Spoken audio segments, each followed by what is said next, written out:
গাছে যদি পুষ্প আপনি দেখেন, দেখার পরে যদি ভাবেন হ্যাঁ কত সুন্দর পুষ্প, যদি গোবিন্দকে দিতে পারতাম, যখন ওই রকম ভাবনাটা তোমার আসবে সঙ্গে সঙ্গে গোবিন্দ সেগুলো গ্রহণ করে নিবে একবার।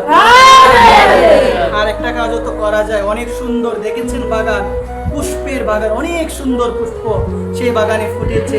আমি যদি বলি গোবিন্দ আমি তো এগুলো দিতে পারবো না, এগুলো আরেকজনের, কিন্তু যে পুষ্পগুলো আমি দেখতে পাচ্ছি ওই গাছের মধ্যে থাকা অবস্থায় গোবিন্দ তোমার চরণে আমি নিবেদন করে দিলাম। মনেরই তো ব্যাপার মা, এখানে তো স্কন্দপুরাণে বলছেন যত কিছুই করো না কেন, যদি মন নামক পুষ্পটা না দিতে পারো, যদি ক্ষমা নামক পুষ্প, দয়া নামক পুষ্প, সত্য নামক পুষ্প গোবিন্দের চরণে না দিতে পারো, হাজার ফুল দিলেও কোনো লাভ না। কি চাই গোবিন্দ বুঝেন, আগে উপলব্ধি করেন, তারপরে ফুলগুলো দেন। এই ফুলটা, এই ফুলের সঙ্গে যদি মনের কানেকশন না হয় হবে কি? এটা হচ্ছে আমার মন রূপ ফুল। গোবিন্দ তোমাকে দেওয়ার মতো তো কিছু নাই, কারণ বিশ্ব ব্রহ্মাণ্ডের তুমি হলে মালিক। আমি আমার মনটা এই পুষ্পের মধ্যে তোমার চরণে আমি অর্পণ করে দিলাম একবার। আমি ছোট একটা দৃষ্টান্ত দিব মা, শুনো। এগুলো নিয়ে যদি মা কথাটা বুঝতে পারেন মা, ঝগড়া হবে না। দেখেছো অনেক ফুল কলি অবস্থায় রয়েছে, যে সন্দেহ অনেকে নিতে পারে, কলি তো তোলা যায় না, ভক্তমালা গ্রন্থে নিষেধ রয়েছে। যতই দাও না কেন নিয়ে যাক মা। নিয়ে যাওয়ার আগে শুনো, এখন মানুষের বিবেক কি মা একদম নষ্ট হয়ে গিয়েছে, মানুষ এগুলো বিচার করে না, এগুলো চিন্তা করে না। যখন একটা গাছের মধ্যে ফুল ফুটে, তোমার যদি মনে হয় এটা আমি দিতে পারবো না বা মানুষ নিয়ে যেতে পারে, বিভিন্ন কিছু করতে পারে, কলি তো তোলা যাবে না, মনে মনে সেই পুষ্পগুলো গোবিন্দের চরণে দিয়ে দাও। যে ব্যক্তি নেকটা কেন গোবিন্দ আগে গ্রহণ করে নেবে। কোনো ধরনের ঝগড়া হবে, কোনো ধরনের কথা হবে, ভাবেন এবং চিন্তা করেন। এগুলো নিয়ে কথা হলে দেখবে, শুনলে মানুষ অনেক কিছু আমাদের বলবে, আমাদেরই তো সমস্যা হবে। সমস্যা হবে না মা, এইখানে সকলে চলে নিবেদন। একটা দৃষ্টান্ত, ছোট একটা দৃষ্টান্ত আমি দেব এই সম্বন্ধে। ছোট একটা দৃষ্টান্ত মনোযোগ সহকারে শুনো। এই প্রসঙ্গে বলছেন এক জমিদার বাড়ি ছিল। কি ছিল গো মা? এক জমিদার বাড়ি ছিল। মনোযোগ সহকারে শুনো। এই জমিদার বাড়ির মধ্যে মা ভবানীর একটা মন্দির ছিল, মানে মা কালীর অনেক সুন্দর একটা কি ছিল সবাই বলো, মন্দির ছিল। তার একটা সুন্দর ফুলের বাগান ছিল, অনেক ফুল সেখানে ছিল। তো ওই যে রাজার রাজ্য, একটা মা কালীর মন্দিরও রয়েছে, অনেক সুন্দর বাগানও কিন্তু রয়েছে। আবার ওই রাজ্যের মধ্যে ভগবানের একজন একান্ত অনুগত শুদ্ধ ভক্ত বাস করতে একবার। শুদ্ধ ভক্ত একদিন ফুল চয়ন করার জন্য বেরিয়েছে। যখন জমিদার বাড়ির দিকে তার দৃষ্টিটা গিয়েছে, দেখলো অনেক সুন্দর বাগান, অনেক সুন্দর ফুল। চিন্তা করলো সেখান থেকে যদি কিছু ফুল আমি দিতে পারতাম আমার গোবিন্দের চরণে।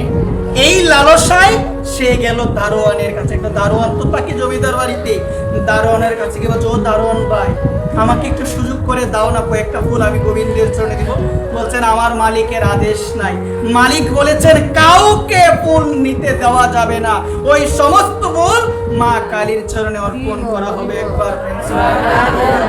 সাধু বারবার বলছে দাও না, আমি দিব গোবিন্দের চরণে। কার চরণে দিব? দাও না আমাকে। দিল না। তখন সে আফসোস করে ভাবলো, হ্যাঁ কত সুন্দর ফুল, যদি দিতে পারতাম। মনে মনে চিন্তা করলো, প্রভু গো অনেক সুন্দর ফুল রয়েছে, সেগুলো তোর হাতে নিয়ে দেওয়া হলো না। গোবিন্দ যত ফুল রয়েছে এই গাছের মধ্যে, সমস্ত ফুল গোবিন্দ আমি তোমার চরণে দিয়ে দিলাম একবার।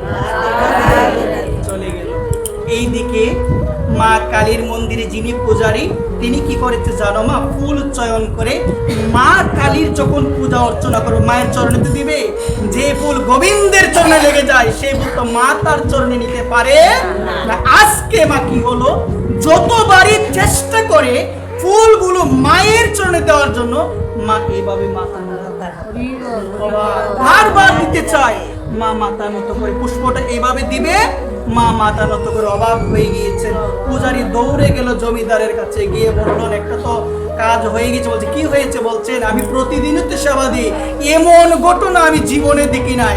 আজকে বাগান থেকে পুষ্প চয়ন করে আমি যতবারই দিতে যাচ্ছি ততবারই কি হয়, মা মাথা নত করে। এটা কি হলো? তখন সঙ্গে সঙ্গে রাজামশাই আসলো মায়ের মন্দিরে, বলে আমার সামনে করো তো একটা ফুল, মায়ের চরণে দাও তো।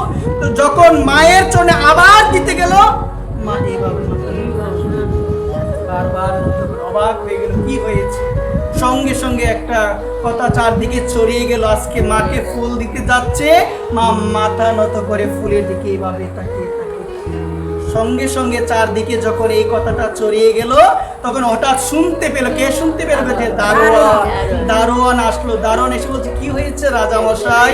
তখন রাজামশাই সমস্ত ঘটনা বললো, বলছে আজকে দিতে যাচ্ছে সমস্ত ফুল, কিন্তু মা কোনো ফুল তার চরণে নিচ্ছে না। কি এমন হলো? বলছেন একটা ঘটনা তো হয়েছে।